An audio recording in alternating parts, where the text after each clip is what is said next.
नमस्कार, मैं हूं आपके साथ प्रिया तिवारी और आप देख रहे हैं केकेडी न्यूज। रामपुर और आजमगढ़ लोकसभा उपचुनाव में मिली हार से सपा हताश है तो सहयोगी दल बेचैन है। सपा के कोर वोट बैंक में बीजेपी सेंधमारी करने में कामयाब रही, जिसके चलते अखिलेश यादव के सहयोगी दलों को भविष्य की चिंता सताने लगी और ऐसे में ओम प्रकाश राजभर से लेकर संजय चौहान, पल्लवी पटेल तक अखिलेश यादव पर सवाल खड़े करने लगे हैं और आज इसी पर हम चर्चा करेंगे। बता दें कि हमारे साथ समाजवादी पार्टी से विवेक पांडे जी जुड़े हुए हैं, वहीं प्रसपा से हमारे साथ शमशाद अहमद जी जुड़े हुए हैं, सुभाषपा से हमारे साथ अतीक खान जी जुड़े हुए हैं। सबसे पहले आप सभी का बहुत बहुत स्वागत हमारे साथ इस खास डिबेट में जुड़ने के लिए। सबसे पहले विवेक पांडे जी, मैं आपके पास आना चाहूंगी। विवेक पांडे जी, आपको मेरी आवाज मिल पा रही है? बिल्कुल आ रही है, बिल्कुल आ रही है। विवेक पांडे जी, जिस तरीके से एक बड़ी हार जो है वो देखने को मिली है आजमगढ़ और रामपुर के चुनाव में, उसके बाद अगर सहयोगी दल की बात करें, अब उधर से भी आवाजें उठने लगी, ओपी राजभर का भी बयान जो है वो सामने आ गया है। देखिए, पहले तो मंच को धन्यवाद देते हुए बहुत बहुत विशेष धन्यवाद कि जिस मुद्दे को पार्टी के पदाधिकारी कार्यकर्ता दबी आवाज से ऊपर तक पहुंचाना चाह रहे थे, जो सीधे राष्ट्रीय अध्यक्ष तक नहीं पहुंच पाते हैं, तो उस मुद्दे को भी आप, विषय को भी उन तक पहुंचाने का कार्य कर रही हैं। इसके लिए आपको बहुत बहुत धन्यवाद है। और पूरे मंच को अभिवादन करते हुए मैं अपनी बातों को रखना प्रारंभ करता हूं।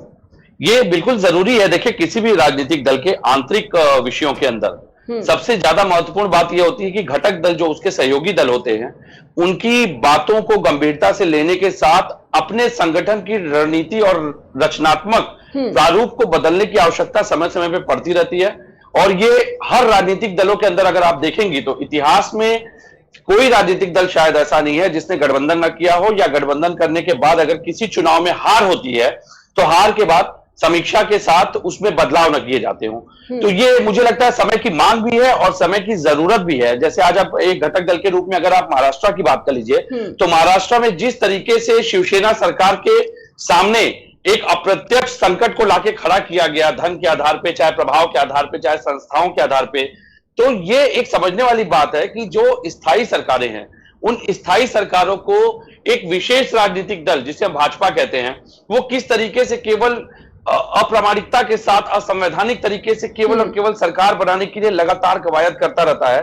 तो ठीक है, ये समाजवादी पार्टी की अगर मैं विशेष बात करूं, जो कि आज का विषय भी है, तो मुझे लगता है कि ये सत्य है, स्वीकार करने योग्य बात है कि कई समय से, लंबे समय से पार्टी के पदाधिकारियों की, क्योंकि सोशल मीडिया से भी कुछ छुपा तो है नहीं।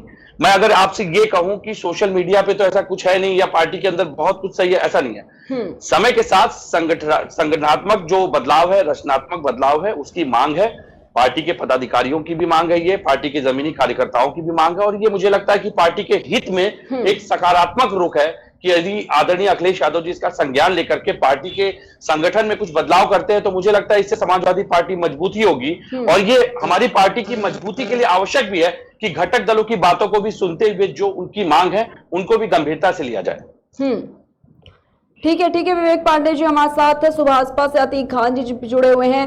अतीक खान जी, ओपी राजभर जिस तरीके से ये बात कह रहे हैं कि 2022 के जिस तरीके से विधानसभा चुनाव हुए, उससे भी अखिलेश यादव ने कुछ सीख नहीं ली और इसी के चलते कहीं ना कहीं एक बड़ी हार एक बार फिर से देखने को मिली है समाजवादी पार्टी को। अतीक खान जी। जी प्रिया जी, क्या मेरी आवाज जा रही है? जी जी प्रिया जी, देखिए, माननीय ओम प्रकाश राजभर जी एक पुराने नेता है। हाँ, वो 90 के दशक से अपनी राजनीति की शुरुआत की है और बहुत संघर्ष के साथ, बहुत उन्होंने राजनीति में संघर्ष किया है ग्राउंड लेवल पे। तो संघर्ष करते करते उन्होंने अपने 2002 में पार्टी बनाई और उसी के संघर्षों के साथ आज ओम प्रकाश राजभर जी का एक नाम है। तो कहीं ना कहीं उन्होंने धरातल पे काम किया है, इसलिए एक बड़ा नाम है माननीय ओम प्रकाश राजभर जी का। रही बात अखिलेश जी के ऊपर जो इन्होंने टिप्पणी की थी कि इसी कमरे से बाहर आना चाहिए, वास्तव में ये सही थी, क्योंकि आपने देखा होगा 2017 में हमारी सरकार भारतीय जनता पार्टी के साथ हम अलायंस में थे, तब भी हमने आईना दिखाने का काम किया था। जो भी काम भारतीय जनता पार्टी हमें लगता था ये सही नहीं है, जनता हित में नहीं है, तो हम उस पर अपनी आवाज उठाते थे। आपने देखा होगा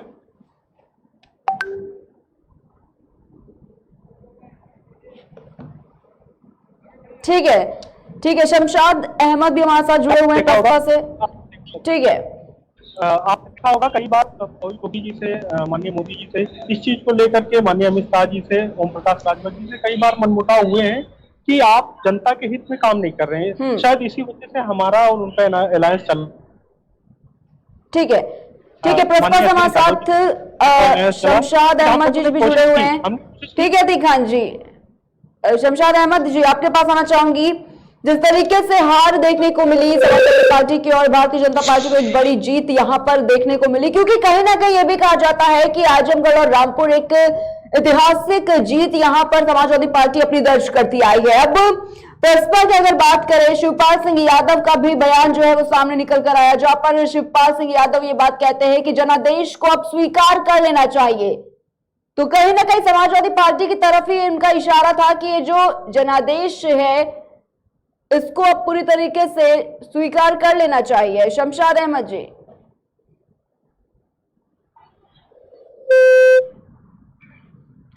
शमशाद अहमद जी तक आवाज नहीं पहुंच पा रही है। विवेक पांडे जी आपके पास आना चाहूंगी।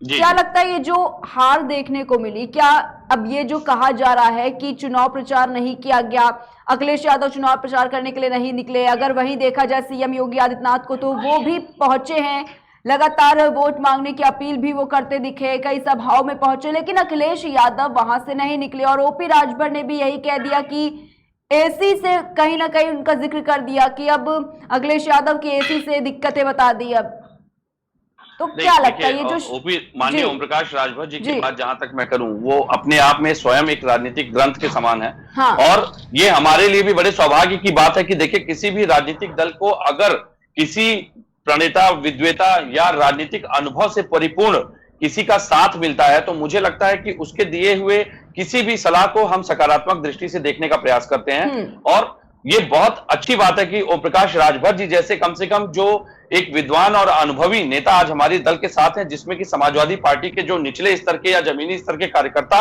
अगर अपनी कोई बात पहुंचाना चाह रहे हैं, तो ये कम से कम अच्छी बात है कि एक मार्गदर्शक के साथ अभिभावक स्वरूप रूप धारण करते हुए अगर ओम प्रकाश राजभर जी सकारात्मक रूप से कुछ पार्टी की प्रोग्रेस के लिए, तरक्की के लिए या पार्टी को आगे बढ़ाने के लिए कोई अगर रणनीति बनाते हैं, तो मुझे लगता है इसका पूरी तरह से समर्थन करते हुए इस कदम का स्वागत करना चाहिए। और ओम प्रकाश जी समाजवादी पार्टी के घटक दल के साथ सबसे बड़ी बात है कि आज उनकी भी प्रतिष्ठा समाजवादी पार्टी जी के साथ दांव पे लगी हुई है। तो मुझे लगता है जो भी वो सलाह दे रहे हैं समाजवादी पार्टी को, आदरणीय अखिलेश यादव जी को, इसको सकारात्मक रूप से देखते हुए पार्टी के अंदर इसको लागू किया जाना चाहिए। इसमें कोई आलोचना और कुतर्क वाली बात नहीं है, क्योंकि वो हमारे एक तरह से संरक्षक भी हैं, हमारे मार्गदर्शक भी हैं और हमारे अभिभावक स्वरूप अगर पार्टी के कोई बुजुर्ग नेता जिसको उत्तर प्रदेश की जमीनी हकीकत का ज्ञान है, तो मुझे लगता है ये पार्टी के लिए एक मजबूत सशक्त स्वरूप रहेगा, इसको अपनाना भी चाहिए। और दूसरी बात जो आपने कही कि प्रचार करने, तो देखिए प्रचार करने का नतीजा क्या होता है ये भी देख लीजिए।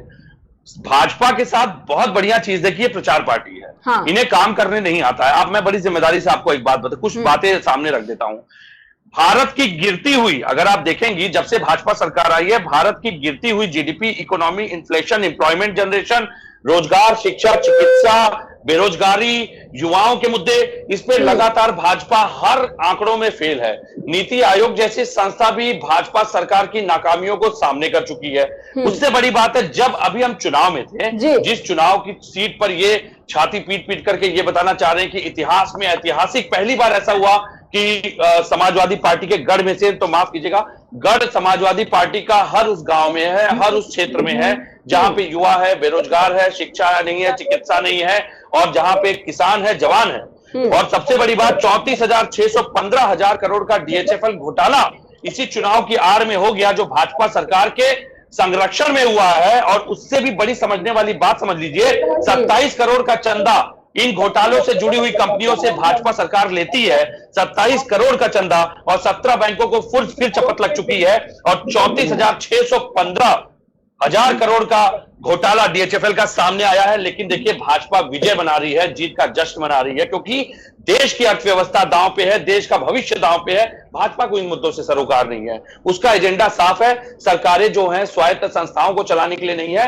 उद्योगों को चलाने के लिए, सरकार केवल सरकार चलाने के लिए। ठीक है। जोड़ो तोड़ो ठोको की रणनीति से जिस तरह से महाराष्ट्र में सरकार गिराने का प्रयास हो रहा है, माफ कीजिएगा, आज तो बहुत बढ़िया लग रहा है, लेकिन ये जिस तरह से फांसीवादी मानसिकता के साथ भारत के लोकतंत्र को समाप्त करने का प्रयास किया जा रहा है प्रिया जी, ये आने वाले समय में बहुत घातक है। और कल तो सोशल मीडिया पे एक वायरल होती है, हमने तस्वीर भी देख ली, भाजपा के कार्यकर्ता के घर ही बुलडोजर चल रहे, निर्माण पे ही बुलडोजर चल रहा है, बेचारा वो आगे आके बुलडोजर के लेट गया कि मुझे नोटिस भी नहीं मिली है। तो मुझे लगता है कि सतर्क रहिए, ये हवाएं जो है जब बेरुखी होती है ना, तो इन हवाओं के अंदर किसी के लिए अपनापन नहीं होता है। आज जिसको लेकर के ये लोकतंत्र का उपहास उड़ा रहे हैं, कब तक बच्चों के शीशे के घर तुम्हारे भी हैं, शीशे के घर हमारे भी हैं, कुछ शीशे तुम्हारे भी हैं, कुछ शीशे हमारे भी हैं।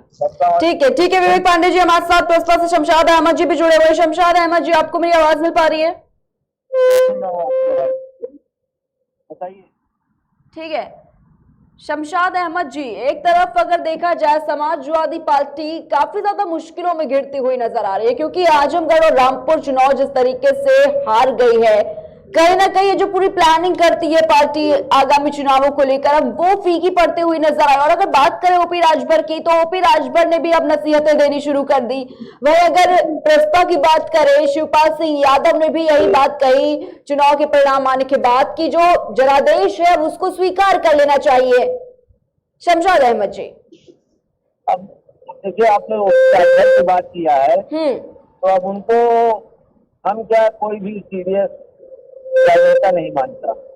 वो कब क्या बात कर दें, कहाँ उछल के पहुंच जाए, कहाँ बैठ जाए, कहाँ खड़े हो जाए, कोई नहीं बता सकता उनके बारे में। वो बड़े नेता, उनके ऊपर टिप्पणी करना ठीक था। अब रही बात हम लोग की है, हम लोग अपना संगठन मजबूत कर रहे हैं। अब कुछ टेक्निकल इश्यू था जिसकी वजह से हम लोगों ने चुनाव नहीं लड़ाया, और उसके बाद आपके सामने है 2022 में जो चुनाव आम चुनाव में भाग लेना था उत्तर प्रदेश में, उसमें हम लोगों के साथ बहुत बड़ा धोखा हुआ, और धोखा दे के हम लोग को बैठाया गया, जिसमें हम लोग एक भी सीट नहीं लड़ा पाए। आपके सामने है, वरना अगर हम लोग लड़ा के निश्चित तौर पर कम से कम हमारी 40-50 सीट उत्तर प्रदेश में जीत जाते, और हम लोग उत्तर प्रदेश सरकार में होते जी। लेकिन हमारे साथ धोखा हुआ है, लेकिन अब बार बार तो कोई धोखा खाएगा नहीं। अब हम लोग अपनी रणनीति के तहत काम कर रहे हैं, अपनी पार्टी को मजबूत कर रहे हैं। गाँव गाँव पाव हमारा कार्यक्रम चल रहा है, गाँव गाँव हम अपने बूथ कमेटी को मजबूत कर रहे हैं, हमारे संगठन रोज मजबूत हो रहा है। अभी कल हमारे जो है जिला संगठन के जो पदाधिकारी हैं उनको मनोनीत किया गया है, प्रदेश की कार्यकारिणी गठन हो रहा है, हमारा दिन पे दिन हो रहा है। अब हम लोग अगला चुनाव जब भी आएगा तो हम लोग अपनी मजबूत स्थिति दर्ज करेंगे। ठीक है शमशाद अहमद जी, यहाँ पर विवेक पांडे जी कुछ कहना चाह रहे थे। विवेक पांडे जी अपनी बात रखिए। मैं शमशाद भाई की बात पे आपत्ति दर्ज कराना चाहता हूं कि ओम प्रकाश राजभर जी कुछ भी हैं, लेकिन हमारे घटक दल के एक जिम्मेदार और एक गंभीर प्रकृति के नेता हैं, तो मुझे लगता है उनके बारे में इस तरह के शब्दों का प्रयोग करना, मैं इस पे आपत्ति दर्ज करता हूं। राजनीतिक शिष्टाचार एक शब्द होता है, मुझे लगता है कि जब हम प्रवक्ता बैठते हैं, अपनी पार्टी के अच्छे बुरे या सरकार के कार्यों के अच्छे बुरे कार्यों का विश्लेषण हमें करना चाहिए, लेकिन किसी राजनेता के ऊपर इस तरीके की कटाक्ष या आलोचना ये बहुत ही मर्यादाहीन बात है, और इस परंपरा को हमें रोकना पड़ेगा। अन्यथा मुझे लगता है भारतीय राजनीति जिस तरीके से शब्दों की मर्यादा लांघ रही है, अगर यही चलता रहा तो वो दिन दूर नहीं है जब कोई भी इस राजनीतिक मर्यादा का हनन करते हुए शब्दों की पूरी सीमा को फाड़ते हुए चीरहरण कर देगा राजनीति का। तो हम ये हमारी जिम्मेदारी है, आपकी जिम्मेदारी है। तो मैं निवेदन करता हूं कि इस तरह के शब्दों का प्रयोग डिबेट में न किया जाए। ठीक है शमशाद अहमद जी।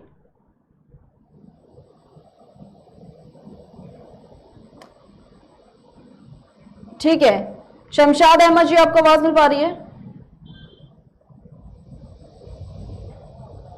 ठीक है, अतीक खान भी वहां से जुड़े। अतीक खान जी देखिए, अब जिस तरीके से नसीहतें दी जा रही हैं, ओम प्रकाश राजभर जिस तरीके से नसीहत दे रहे हैं कि 2024 की तैयारी में अब जुट जाना चाहिए अखिलेश यादव को, क्योंकि एक दिन पहले से काम करने से कुछ नहीं होता है। पूरे दिन अगर इसी तरीके से चलता रहा तो जो आगे की प्लानिंग है वो भी पूरी तरीके से खराब हो जाएगी। तो कहीं ना कहीं जिस तरीके से गठबंधन की बात कही जा रही है, उसका असर भी कहीं ना कहीं सुभाषपा पर भी इसका असर एक बहुत बड़ा पड़ रहा है। अतीक खान जी, जी जी, देखिए अभी हमारे एक बसपा के हमारे भाई साहब ने एक चीज कही हाँ। कि उनको कोई सीरियस नहीं लेता।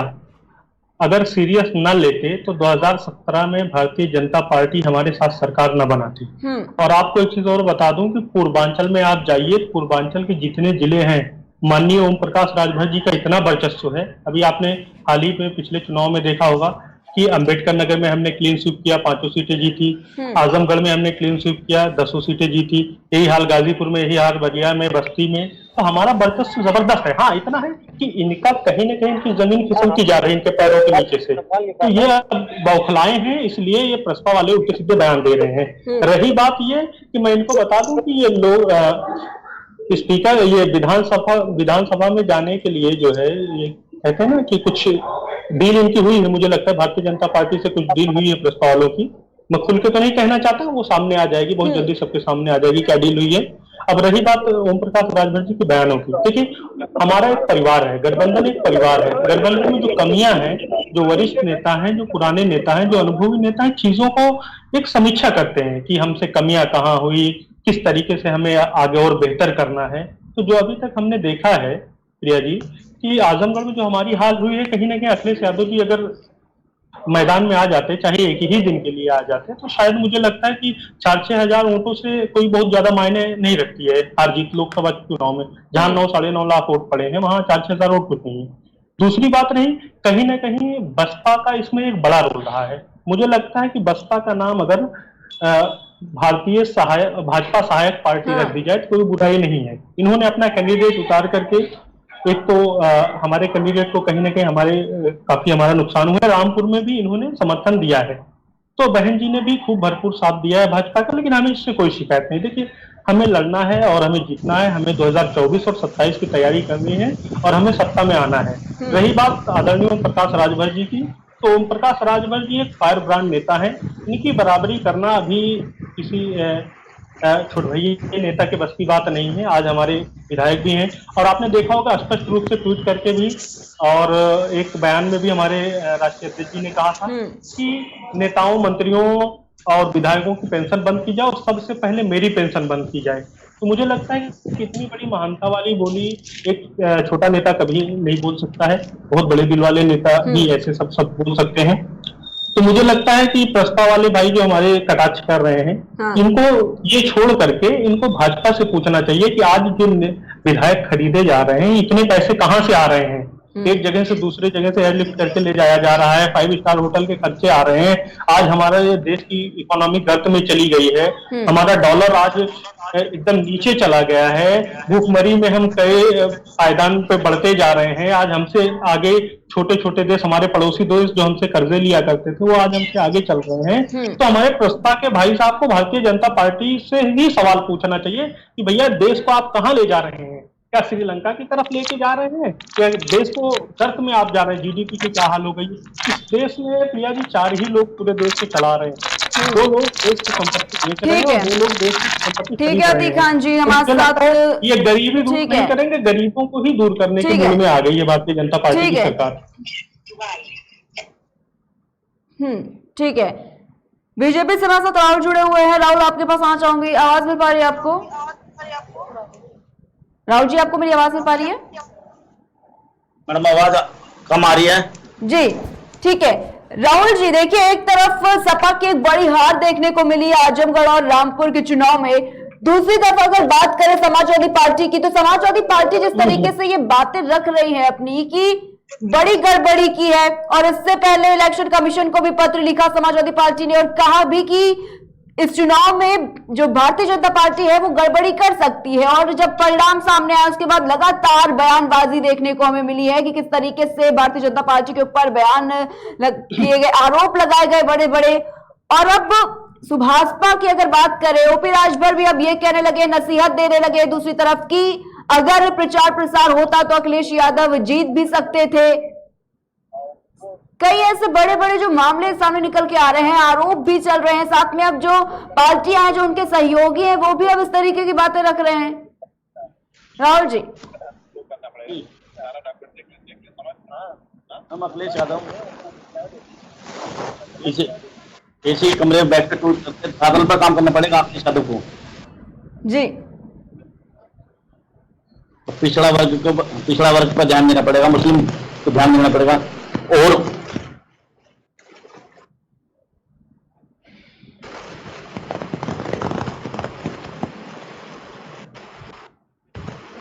ठीक है, विवेक पांडे जी आपके पास आना चाहूंगी। राहुल जी से हमारा जी। संपर्क नहीं हो पा रहा है। ठीक है, विवेक पांडे जी, ये जो बातें कही जा रही है, ओपी राजभर अब उनको नसीहत दे के बता रहे हैं 2024 की तैयारी में अब जुट जाए, अखिलेश कमरे में बैठकर पता नहीं क्या कर रहे हैं। नहीं, अगर कहाँ ओपी तक राजभर इसका जी समर्थन कोई करते हैं? नसीहत या सलाह दे रहे हैं तो मुझे लगता है कि वो एक घटक दल के साथ पार्टी के अभिभावक के स्वरूप में हाँ। एक जिम्मेदार बयान दे रहे हैं। इसमें हाँ। कोई आलोचना या हम इसको तथ्यात्मक दृष्टि से गलत नहीं मानते हैं। वो पार्टी के घटक दल है, पार्टी की हार जीत का प्रभाव उनके भी प्रभाव पे पड़ता है।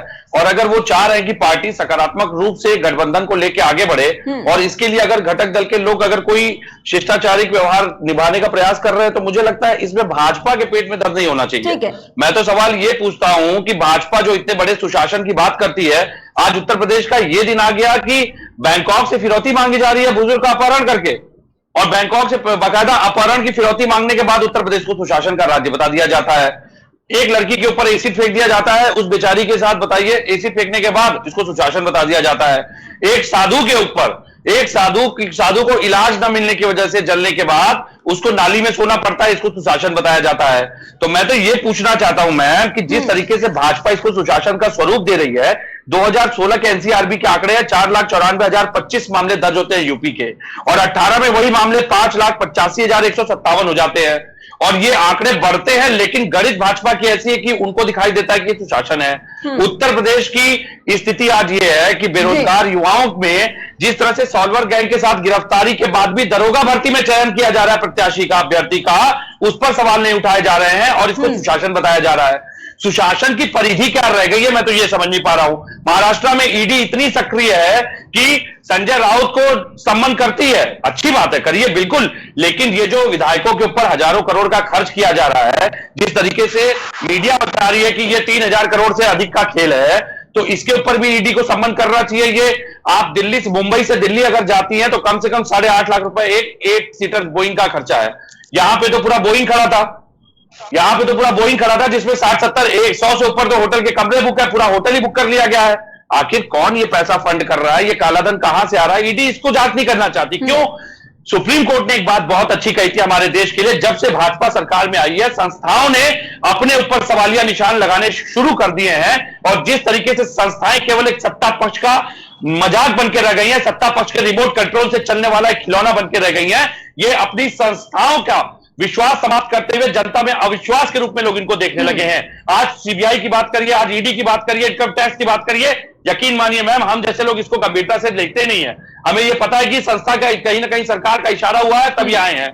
गुडबुक में आने के लिए कुछ विशेष अधिकारी जिनको राज्यसभा लोकसभा मनोनीत होना है, वो केवल और केवल पूरी संस्था का एक जो नाम है वो समाप्त करने की दिशा में काम कर रहे हैं, एक तोते की तरह काम कर रहे हैं, जो कि सुप्रीम कोर्ट भी कह चुका है कि एक तोता, सुप्रीम कोर्ट ने तोता एक संस्था के लिए कहा था, आपको याद होगा, और इसी तर्क टिप्पणी के बाद भी आज तक इतने बड़े घोटाले का पूरा सामने चल रहा है, पूरा प्रकरण सामने है। महाराष्ट्र में सरकार गिराने का प्रयास जिस तरीके से हो रहा है, जनता के जनादेश का हनन करने का प्रयास हो रहा है, और उसके बाद भी भारत जो है विकास की परिधि में आता है।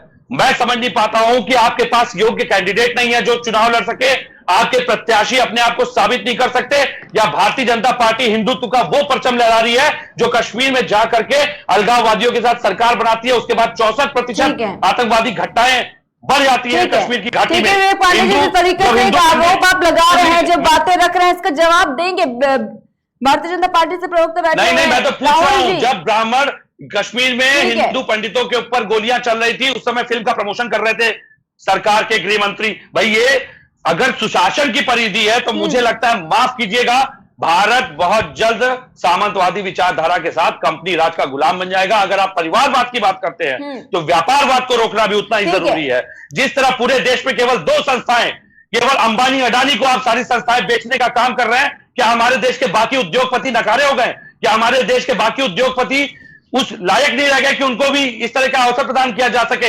आप केवल और केवल तानाशाही की तरफ देश को ढकेलने का प्रयास कर रहे हैं। और माफ कीजिएगा, आज अगर अंबानी अडानी का एक गलत निर्णय देश की अर्थव्यवस्था को लेकर के हो जाए और इकोनॉमिक क्रैश हो, तो क्या उसकी जिम्मेदारी भाजपा लेगी? बिल्कुल नहीं लेगी। तो जिस तरह आप परिवारवाद की बात करते हैं राजनीति में, माफ करिएगा, देश की आर्थिक नीति भी व्यापारवाद का हिस्सा नहीं बन सकती। ठीक है विवेक पांडे जी। राहुल जी, आप लगातार सुन रहे हैं किस तरीके से विवेक पांडे जी का जो कहना है, भारतीय जनता पार्टी पर कई तरह की बातें उन्होंने रखी, कई तरह के आरोप भी लगाए। क्या कुछ जवाब देंगे अब आप इस पर, राहुल जी? सुहेलदेव जनता पार्टी के राष्ट्रीय अध्यक्ष कल एक विषय बोले थे कि अखिलेश यादव एसी इंजन चला रहे हैं, एसी में बैठ कर इंजन चलेगा, धरातल पर काम करना पड़ेगा, बाहर निकलना पड़ेगा, जनता के बीच में आना पड़ेगा, ना कि बैठ के जो होगा। अब हार के बाद ईवीएम की गड़बड़ी बताते हैं, अपने को देखना चाहिए ना। ठीक है, ठीक है। अतीक खान जी। जी देखिए, मैं आपको बताऊं, सबसे पहले तो नसीहत शब्द निकाल लीजिए। नसीहत में सलाह होती है। जब अपने परिवार में कुछ छोटी मोटी समस्याएं आती हैं तो इंसान अपने परिवार वालों को सलाह देता है कि हमें ऐसे नहीं ऐसे करना हो चाहिए था, तो इससे बेहतर रिजल्ट आ सकता था। तो मुझे लगता है कि इसको नसीहत नहीं कहते, इसको सलाह कहते हैं। रही बात दूसरी शासन प्रशासन के सवाल उठने की, अभी हमारे भाई ने कहा ईवीएम पे ठीकरा फोड़ नहीं सर, हम ईवीएम पे ठीकरा नहीं फोड़ रहे हैं। सवाल इस बात का उठता है कि जिस बूथ पे 900 वोट हैं, उस बूथ पे अगर 6 वोट पड़ते हैं तो सर सवालिया निशान तो उठता है। जिस बूथ पे 500 वोट हैं, वहां पर अगर 1 वोट पड़ता है तो सवालिया निशान उठता है। अगर आप कैंडिडेट को अंदर नहीं जाने देते हैं जहां आपकी ईवीएम मशीन रखी रहती है, तो सर सवालिया निशान उठता है ऐसी सब चीजों पर। तो गलती आप करते हैं और कहीं ना कहीं इल्जाम आप विपक्ष पे लगाते हैं। रही बात विपक्ष की, देखिए आप कितने दिन लोगों को मूर्ख बनाएंगे, एक लिमिटेशन होती है।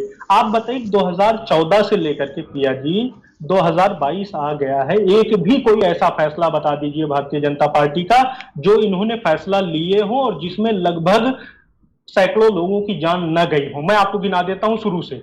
सबसे पहले इन्होंने नोटबंदी शुरू की, देखिए कितने लोगों की जानें चली गई, लोगों की शादियां रुक गई, लोगों के बड़े से बड़े जो खर्चे थे, लोगों के ऑपरेशन नहीं हो पाए, लोग रोड पे आ गए। उसके बाद फिर ये जीएसटी ले आए, उसमें भी लोगों का बड़ा नुकसान हुआ।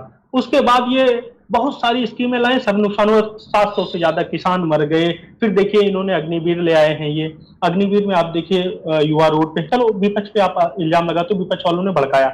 भैया अगर विपक्ष वालों को इतना पावर होता भड़काने का तो आज विपक्ष की सरकार होती। सवाल तो हम आपसे पूछेंगे ना, या जनता आपसे पूछेगी ना। सरकार आपकी है और आप सब कुछ ठीकरा फोड़ देते विपक्ष पे ले जा करके। तो मुझे लगता है कि विपक्ष पे ठीकरा फोड़ने से बेहतर है कि आप अपने गिरेबान में झांक करके देखें कि हमसे कमियां कहाँ हो रही है। देखिए जनता ने आपको मौका दिया है, जनता ने आप पे भरोसा जताया है, तो मुझे लगता है कि इस भरोसे का आपको पूरी तरीके से यूटिलाइज करना चाहिए और लोगों के हक और हित के लिए काम करना चाहिए। नहीं तो ये, आपको एक चीज और बता दूं आपकी जानकारी के लिए, सबसे पहले देश में मुगल आए, मुगलों को ये लगा कि अब हिंदुस्तान हमारे पिताजी का है, हम पूरी जिंदगी हिंदुस्तान पे राज करेंगे। मुगल चले गए, उसके बाद अंग्रेज आए, अंग्रेजों को लगा कि भारत तो मेरा ही है। उसके बाद अंग्रेजों का भी समय खत्म हो गया। उसके बाद कांग्रेस आई, कांग्रेस को भी लगा कि अब मुझे पूरी जिंदगी भारत पे राज करना है, वो भी चली गई। तो मुझे लगता है भारतीय जनता पार्टी का जो अहंकार है, ये अहंकार ज्यादा दिन नहीं चल पाएगा। ये भी बहुत ही जल्दी आप देखिए कि जनता इनको उखाड़ के फेंक देगी। क्योंकि आप इनके शासनकाल में देख लीजिए आज कौन ही रोड पे, आप बताइए पत्रकार खुश है?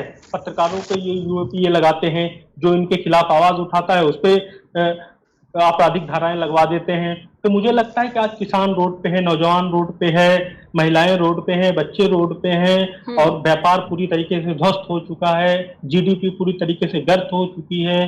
देश की हालात ऐसी है कि भूखमरी की तरफ लोग चले जा रहे हैं। आप देखिए मुंबई दिल्ली शहरों में जाकर के देखिए, एम्प्लॉइयों को निकाला जा रहा है, 100-100 200 रुपए पे लोग काम कर रहे हैं, उनके घर कैसे चल रहे हैं, वो कैसे बेचारे आ रहे हैं।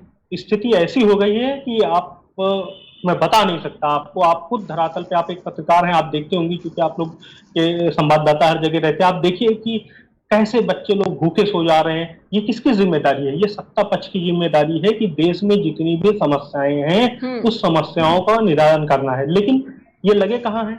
ये पूरी जांच एजेंसियों को एक कर लिया है। जो प्रदेश की सरकार सही से काम कर रही है उस पर ये अपनी जांच एजेंसी लगा देते हैं। अभी आपने शुरू में देखा होगा अरुणाचल प्रदेश में इन्होंने अपनी पूरी जांच लगा करके कांग्रेस की सरकार थी उसको गिरा के अपनी कर ली। आपने मध्य प्रदेश में देखा है मध्य प्रदेश में भी इन्होंने यही किया, फिर महाराष्ट्र में भी ये पर्दे के पीछे से कर रहे हैं। इनको क्या पता, जनता जानती नहीं। राहुल जी, जनता सब कुछ जानती है। जिस तरीके से आप ये इतना सब कुछ कर रहे हैं कि विधायकों को पहले सूरत बुलाए, फिर उनको गुवाहाटी लेकर के गए, गुवाहाटी से 5 स्टार होटल में रखा, इतने खर्चे कहाँ से, एक विधायक लेवल का आदमी कभी ये नहीं कर सकता है। ये कहीं ना कहीं भारतीय जनता पार्टी का हाथ है। अब वाई कैटेगरी की इनको सुरक्षा दे करके उद्धव ठाकरे सरकार, जो महाअघाड़ी की सरकार है, महाविकास अघाड़ी की, उसको ये गिराना चाहते हैं और अपनी सरकार बनाना चाहते हैं। मुझे लगता है कि जितनी मेहनत ये सरकार गिराने में और अपनी बनाने में लगाते हैं, उससे आधा भी मेहनत कर ले तो मुझे लगता है भारत की पूरी अर्थव्यवस्था सुधर जाएगी और लोग खुशहाली से रहेंगे। लेकिन नहीं, इनके 3 ही मुद्दे हैं, हिंदू मुसलमान, भारत पाकिस्तान, शमशान कब्रिस्तान। इन 3 मुद्दों से अगर ये भटके तो उनको एक भी वोट नहीं मिलना है। इसी 3 मुद्दे पे लगे रहते हैं। धर्म विशेष को बदनाम करने का इनका काम है, हिंदू मुसलमान की लड़ाई करवाना इनका काम है, और शायद इसी चीज में ये सबसे ज्यादा सक्सेस है। जनता सब कुछ जान चुकी है, जनता जान चुकी है, सभी को सब कुछ देख चुकी है कि विकास कितना हुआ है, कितना नहीं हुआ। उत्तर प्रदेश में पिछले बार कितना विकास हुआ और अब की सरकार। आप कोई एक प्रोजेक्ट बता दीजिए, कोई एक प्रोजेक्ट क्या आपने विकास किया, मुझे बताइए कौन सा विकास किया। रोज नई योजना आ रही है, कभी पर्यावरण की आ रही है, कभी महिला की आ रही है, कभी गरीब कल्याण की आ रही है। आज गरीब को सभी को अपने आवास पर है, अपने मकान में है, योजना चल रही है, आवास विकास चल रही है, प्रधानमंत्री आवास विकास योजना चल रही है, गरीब आवास विकास योजना चल रही है, महिला आवास विकास योजना चल रही है, कितनी योजना पर्यावरण की चल रही है। और अग्निपथ की बात, सर योजनाएं निकलती हैं लेकिन धरातल पे नहीं निकलती हैं, और जो उसके लायक हैं, जो उसके नीडी हैं, जो जरूरतमंद हैं, उन तक आपकी कोई भी योजनाएं नहीं पहुंच पाती हैं। बिचौलिए जो आपके लोग हैं वो रास्ते में सारे पैसे खा जाते हैं। प्रतिबंध फसल योजना किसानों की योजना है, किसानों का लोन माफ किया है, प्रधानमंत्री जन धन योजना के लिए 2,000 रुपए आप किसानों को देते हैं। आप यूरिया का दाम आपने कितना बढ़ा दिया आपको नहीं पता, महंगाई आपने कितनी बढ़ा दी है। एक किसान के घर से आप 50,000 रुपए महीने लेते हैं महंगाई के और टैक्स के नाम पे, और देते कितने हैं 2,000 रुपए, वो भी 3 महीने 4 महीने में एक बार। तो मुझे लगता है कि ये सिर्फ जनता को भ्रमित करने की आपकी स्कीम है, और इसके अलावा आपके पास कोई भी मुद्दा नहीं। बड़े भाई, आप अभी तक योजना तक पहुंचे नहीं है। आप योजना को नेट पर खोल के देखिए कि योजना कितनी योजना किसानों के लिए लाई गए हैं। ठीक है राहुल जी, ठीक है। अतीक खान जी, विवेक पांडे जी अपनी बात रखिए, आप कुछ कहना चाह रहे हैं। ठीक है विवेक पांडे जी, आपका ऑडियो म्यूट है, पहले उसे अनम्यूट कर लीजिए। मेरा ये कहना है कि जिन योजनाओं की बातें ये गिना रहे हैं तो ये पूर्ववर्ती सरकारों की योजनाएं हैं, जिसका नामकरण करके केवल ये नाम भाजपा का लगा करके उन योजनाओं को क्रियान्वित करने का काम कर रहे हैं। पहली बात। दूसरी बात, जिस तरीके से उत्तर प्रदेश में शिक्षा, चिकित्सा, सुन लीजिए, शिक्षा, चिकित्सा व्यवस्था, महंगाई, बेरोजगारी और उसके बाद रोजगार से संबंधित विषयों पे आप बात नहीं करते हैं। अगर आपकी योजनाएं इतनी सार्थक है तो आप बताइए ना मुझे। आप मुझे एक बात का जवाब दे दीजिए बड़ी जिम्मेदारी से, आज महाराष्ट्र में सरकार गिराने का कुत्सित प्रयास क्यों चल रहा है? ये जो पैसा आ रहा है, जो पैसा खर्च हो रहा है, चलिए काला धन पूरे देश के सामने काले धन का संचलन हो रहा है, ईडी इनकम टैक्स का झक मार रही है, ईडी इनकम टैक्स का झक मार रही है। मैं ये पूछ रहा हूं आपसे, केंद्रीय संस्थाएं है ना, गृह मंत्रालय के अधीन काम करती हैं, ईडी और इनकम टैक्स का झक मार रही है कि हजारों करोड़ का पैसा जो बह रहा है वहां पे, जो जिस तरीके से विधायकों को प्रभावित करने का प्रयास किया जा रहा है, जनता के जनमत का उपहार छुड़ाने का प्रयास किया जा रहा है। आप मुझे बताइए, वहां बाढ़ आई हुई है, आम इंसान को आप सुविधा नहीं दे पा रहे हैं, आम इंसान की जान नहीं बचा पा रहे हैं, और उसके बाद वहां पे 5 स्टार में बैठ के आप विधायकों की वगत पे लगे हुए हैं, देश को शर्मसार करने का प्रयास कर रहे हैं आप लोग। और उसके बाद आप बताने आए हैं सुशासन क्या होता है। गोरखपुर में बैठ करके एक बुजुर्ग का अपहरण होता है, बैंकॉक से फिरौती मांगी जाती है, आप हमें कानून व्यवस्था का पाठ सिखाएंगे। उत्तर प्रदेश पुलिस के जवान लगातार आत्महत्या कर रहे हैं, आप हमें कानून की बात बताएंगे। सॉल्वर गैंग के साथ पकड़ा गया अभ्यर्थी दरोगा भर्ती में चयनित होता है, आप हमें सुशासन की बात सिखाएंगे। 15,000 चेक बाउंस हो जाती है राम मंदिर ट्रस्ट के नाम की, आप हमें बताएंगे कि उत्तर प्रदेश में राम राज्य कायम है। विकास की बात हो रही है। एनसीआरबी के आंकड़ों को देखिए, नीति आयोग के आंकड़ों को देखिए, 1043 एमओयू पिछले बार आपने साइन किए थे, और पिछली सरकार भी आपकी थी। जो आप पिछली सरकार कर रहे हैं, माफ कीजिएगा, आपकी थी 1.0 नहीं 0.1 सरकार थी, एकदम निष्पक्ष, कोई काम करने वाली सरकार नहीं, बिल्कुल बैठ करके केवल मीडिया के धक्कों से चलने वाली सरकार। और आप हमें सुशासन बताने आए हैं। माफ कीजिएगा, आप जिस तरह से योगी को प्रेजेंट करने की कोशिश कर रहे हैं सुशासन के नाम पे, मैं तो देवेंद्र फडणवीस से भी बेहतर मानता हूं कि गडकरी जी इसके लिए योग्य प्रत्याशी हैं। जो आप लोग ये आंतरिक उठापटक कर रहे हैं, आप दूसरों की राजनीतिक दलों में दखल अंदाजी करना कम करिए और पहले अपने राजनीतिक दलों की दखल अंदाजी संभालिए।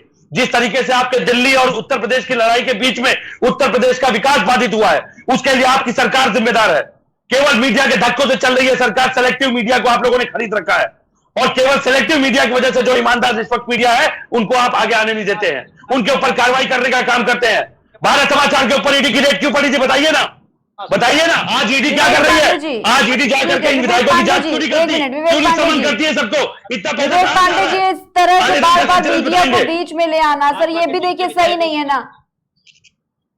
क्या करिए विवेक पांडे जी, आप जिस तरीके से बार बार ये मीडिया का जिक्र कर रहे हैं, किसी पार्टी को समर्थन कर रहे हैं, कुछ सेलेक्टिव मीडिया हाउसेस के नाम जो आप जिनका जिक्र कर रहे हैं। नहीं, नाम तो मैंने लिया ही नहीं मैम, इसलिए मैंने नाम नहीं लिया है। मुझे पता है नाम लेने से। अभी आपने बताया कि ईडी की रेड पड़ी थी। छोड़ के क्यों जा रहे हैं? क्योंकि समाजवादी पार्टी के लोग।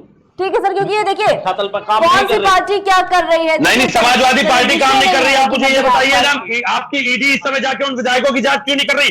क्या एक विधायक एक 5 स्टार होटल के सारे कमरे बुक कर सकता है? आप मुझे बताइए ना, उस विधायक की आय और व्यय का जो लेखा जोखा देंगे आप? आपके पास है? कैसे वहां पे हजारों करोड़ रुपए पानी की तरह बह रहे हैं? कैसे एक विधायक ने पूरा बोइंग पूरा बुक करके 100 से अधिक विधायकों को वहां पे ले जाने के लिए 100 से अधिक कमरे बुक कर दिए पूरे 5 स्टार के? ये खर्चे कहां से हो रहे हैं, बताइए ना आप मुझे।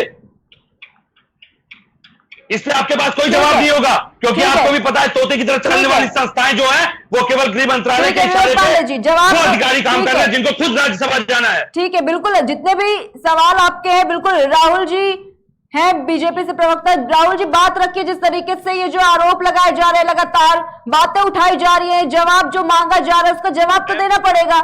राहुल जी। मैम, ये सब जो सवाल उठा रहे हैं सब झूठे हैं। किसी ने भी कोई कमरा बुक नहीं। ये झूठे हैं। शर्म आती है आपको देश के सामने झूठ बोलते हुए? ये झूठे हैं। आसाम में विधायक नहीं बैठे हैं जाके एक लोकतांत्रिक सरकार को गिराने का काम करेंगे आप? आपके पास योग्य प्रत्याशी नहीं है। ठीक है विवेक पांडे जी, पहले जो सवाल आपका रखा है, अगर सही तरीके से गलत तरीके से जो भी उनका जवाब है एक बार उनको सुन तो लीजिए। ठीक है राहुल जी, अपने अपनी बात रखिए पहले।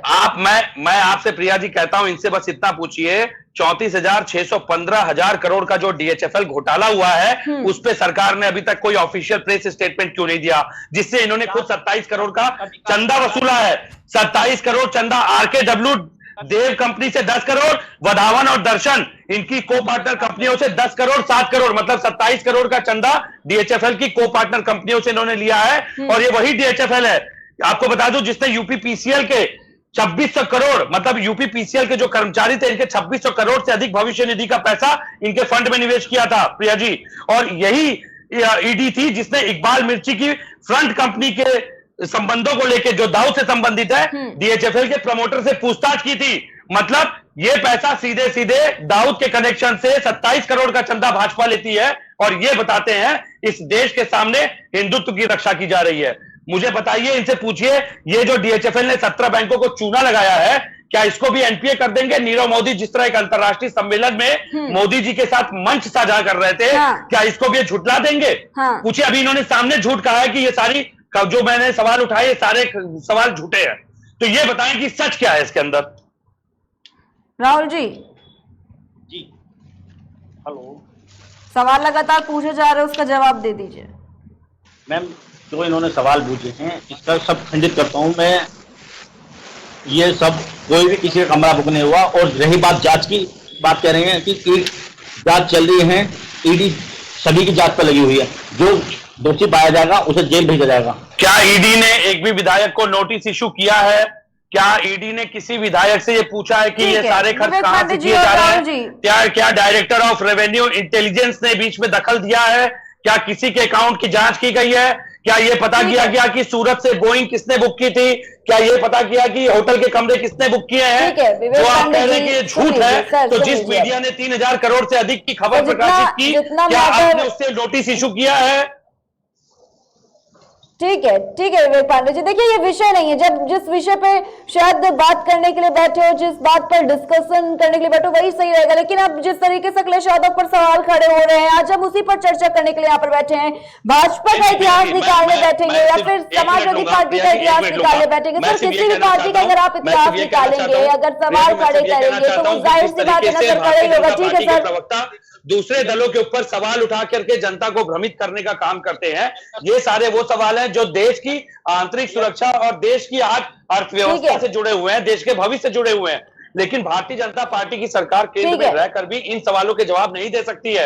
ये प्रवक्ता महोदय आ तो गए हैं, लेकिन यकीन मानिए इन सवालों के जवाब ये नहीं दे पाएंगे, क्योंकि ये सवाल के जवाब इनके पास है ही नहीं, क्योंकि ये सारी जो रणनीति है इन्हीं की डिजाइन की हुई है अपने परिवार में। ठीक है विवेक पांडे जी, ठीक है राहुल जी, शमशाद अहमद। नहीं, हम भी बर्दाश्त नहीं करेंगे ना कि हमारे राष्ट्रीय अध्यक्ष के ऊपर कोई बार बार आके कटाक्ष करे, हमारे घटक दलों के नेताओं का अपमान किया जाए और उसके बाद हम इनकी वाहवाही सुनते रहें, इनके सुशासन की झूठी कपोल कल्पना में जीते रहें।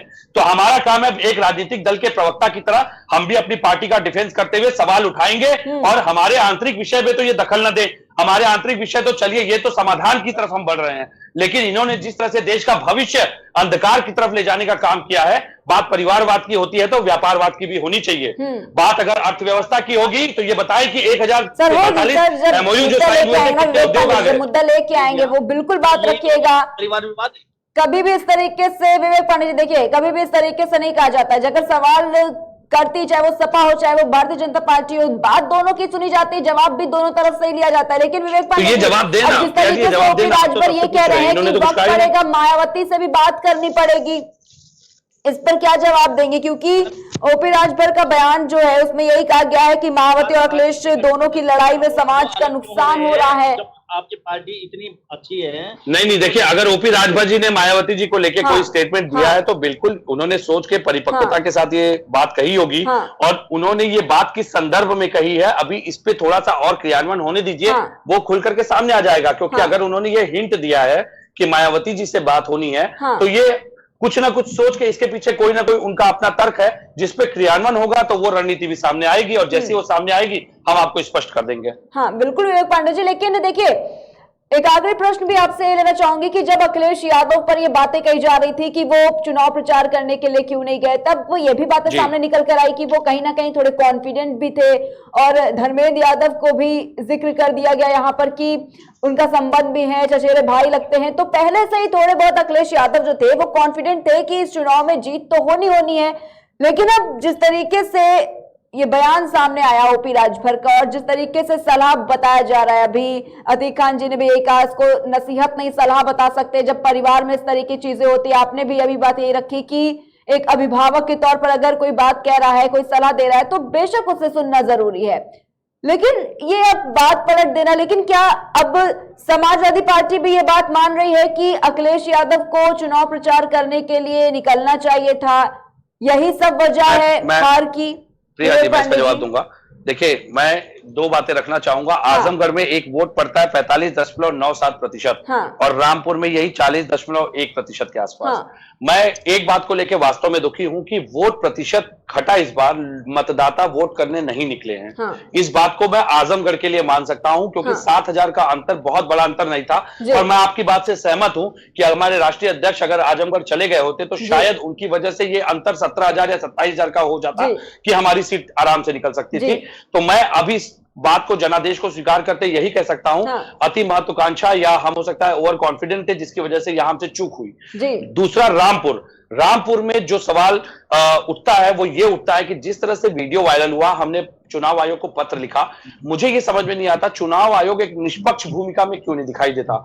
मैं कहता हूं चलिए हम विपक्ष में अगर कोई राजनीतिक दल कोई सवाल खड़े कर रहा है कहीं किसी बूथ के चुनावों को लेकर भी, तो चुनाव आयोग को उसका संज्ञान लेते हुए तत्काल कार्रवाई करनी चाहिए। और यह बात चुनाव आयोग पे प्रश्न चिन्ह लगाती है कि जहां पे 600-900 वो मतदाता हैं वहां पे 6 या 5 या 10 वोट पड़ रहे हैं तो चुनाव आयोग को इसका संज्ञान लेना चाहिए। इसका मतलब चुनाव आयोग की कार्यप्रणाली में कहीं ना कहीं कुछ ऐसे प्रश्न चिन्ह लगते हैं जिसकी वजह से चुनाव आयोग को निष्पक्ष नहीं कहा जा सकता या चुनाव आयोग अपना काम ठीक से नहीं कर रहा है। और ये लोकतंत्र के लिए भी घातक है। और ये आज हम विपक्ष में है ना, कल अगर हम सत्ता में रहें और सत्ता में रह करके अगर इस तरह से संस्थाओं से चुनाव लड़वाएं, क्योंकि जिस तरह से रामपुर में पुलिस वालों के वीडियो सामने आए कि उन्होंने मत नहीं डालने दिए। वहां की जनता बता रही थी मतदाताओं की पर्चियां फाड़ दी गई। आजमगढ़ में हमारे बूथ एजेंटों को जबरन उठा करके थानों में बिठा लिया गया या जिस तरीके से मतदान केंद्र से बाहर कर दिया गया।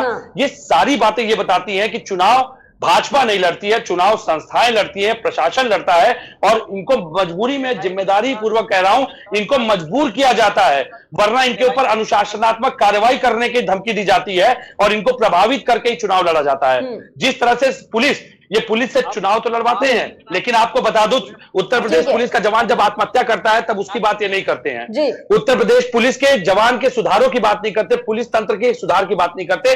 200 रुपए साइकिल भत्ते से आज भी उत्तर प्रदेश की पुलिस गश्त करती है। इनको शर्म आनी चाहिए। हजारों करोड़ की खरीद फरोख्त के लिए पैसे हैं विधायकों के, लेकिन 200 रुपए उत्तर प्रदेश के पुलिस के साइकिल भत्ते के नाम पे इनको भत्ते दिए जाते हैं पेट्रोलिंग करने के लिए, और ये उसी संस्था से चुनाव लड़ते हैं।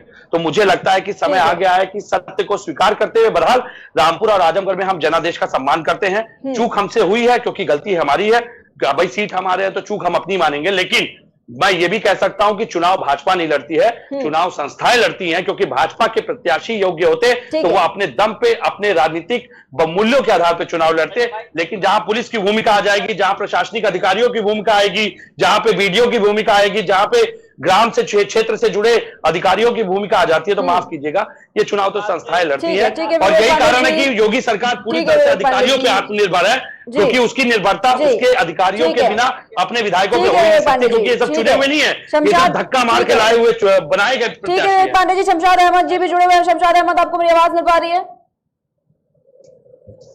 ठीक है, अतीक खान जी, आपको आवाज मिल पा रही है? जी अतीक खान जी, आखिरी प्रश्न आप से लेना चाहूंगी क्योंकि डिबेट को खत्म करने का भी वक्त हो चुका है। अतीक खान जी, ये जो पूरा चल रहा है कॉन्सेप्ट अगर देखा जाए, अगर ओपी राजभर जिस तरीके से बात दे रहे हैं, आप ही ने कहा कि इसको नसीहत ना कहा जाए, इसको सलाह कहा जाए, कहां तक इसको सही मान रहे हैं? क्योंकि जिस तरीके से अगर समाजवादी पार्टी की बात करें, समाजवादी पार्टी भी पहले कह रही थी कि वो पहले से कॉन्फिडेंट थे और भाजपा पर भी आरोप लगा दिए कि ये चुनाव में गड़बड़ी हुई है, लेकिन ओपी राजभर तो ये कह रहे हैं कि ये जो हार हुई है चुनाव में, ये इसकी वजह से हुई है क्योंकि अखिलेश यादव एक्टिव नजर नहीं आए। देखिए प्रिया जी, हार जीत तो बहुत सारे पहलू हैं, जरूरी नहीं है कि उनका ना जाना या आना वो अलग। देखिए ये जो उपचुनाव थे ये बहुत ज्यादा मायने हमारे लिए नहीं रखते हैं, क्योंकि हमारी देखिए एक पार्टी है, एक राष्ट्रीय पार्टी तो हम है नहीं, तो कहीं ना कहीं हमें 2024 और 27 की तैयारी करनी है। ये ट्रेलर था, ट्रेलर में हमने देख लिया, कुछ हमसे भूल चूक हुई, हम जनादेश को स्वीकार भी कर रहे हैं। जो भूल चूक हुई है 2024 और 27 में हम साथ मिलकर के चुनाव लड़ेंगे, और हमारी कोशिश यही रहेगी कि राज्य और केंद्र दोनों से भाजपा को सत्ता से हटा करके हमारी सरकार बनेगी, केंद्र में भी सरकार बनेगी, चाहे गठबंधन की सरकार बने, और राज्य में समाजवादी पार्टी गठबंधन की सरकार बनेगी, और जनता के हित के लिए अच्छे से अच्छे, बेहतर से बेहतर काम करेंगे। रही बात परिवार में, जहां परिवार में ज्यादा लोग रहते, थोड़ी बहुत तो चीजें उनकी होती रहती है, ये कोई बहुत बड़ा मायने नहीं है, हमारा पारिवारिक मामला है, जो भी चीजें हम उसको समझ लेंगे। लेकिन कोई ना मनमुटाव है, ना कोई कटाक्ष है, ना कोई नसीहत है, ये अपने पारिवारिक एक सलाह थी और उस सलाह को दिया गया और पूरी पार्टी ने स्वीकार किया कि हाँ, हमसे कहीं ना कहीं थोड़ी बहुत कमियां हुई है, जनता को भी समझाने में कहीं ना कहीं कमियां हुई है। अब 2024 में हम एक नए तरीके से आएंगे और जनता के बीच में अपना तरीके से ठीक है अतीक खान जी, ठीक है अतीक खान जी, बहुत बहुत शुक्रिया आपका हमारे साथ जुड़ने के लिए। समाजवादी पार्टी से हमारे साथ विवेक पांडे जी जुड़े हुए थे, प्रसपा से हमारे साथ शमशाद अहमद जी जुड़े हुए थे, साथ ही साथ सुभाषपा से अतीक खान जी जुड़े हुए थे, वही भारतीय जनता पार्टी से राहुल जुड़े हुए थे। आप सभी का बहुत बहुत धन्यवाद हमारे साथ इस खास डिबेट में जुड़ने के लिए। तो रामपुर और आजमगढ़ लोकसभा उपचुनाव में जिस तरीके से हार मिली उससे सपा हताश है, तो वहीं अब सहयोगी दल बेचैन नजर आए। सपा के कोर वोट बैंक में बीजेपी से इनमारी करने में कामयाब रही, जिसके चलते अखिलेश यादव के सहयोगी दलों को भविष्य की चिंता जो है वो सताने लगी है। और देखा भी किस तरीके से आज इस चर्चा में साफ हुआ कि ओम प्रकाश राजभर जिस तरीके से सलाह दे रहे हैं, क्योंकि जब नसीहत का उपयोग किया गया, प्रयोग किया गया शब्द का, तो मनाही के तौर पर आ गई है सुभाषपा, और यह बोला गया कि इसको नसीहत नहीं, इसको सलाह बताई जाए, क्योंकि जब कोई अभिभावक अपने परिवार समझ के सलाह देता है तो खराब नहीं होती है। इस तरीके की बातें समाजवादी पार्टी की ओर से भी आज इस चर्चा में सामने निकल कर आई है। फिलहाल के लिए बस इतना ही, हम फिर हाजिर होंगे एक नए मुद्दे के साथ, तब तक के लिए देखते रहिए KKT न्यूज।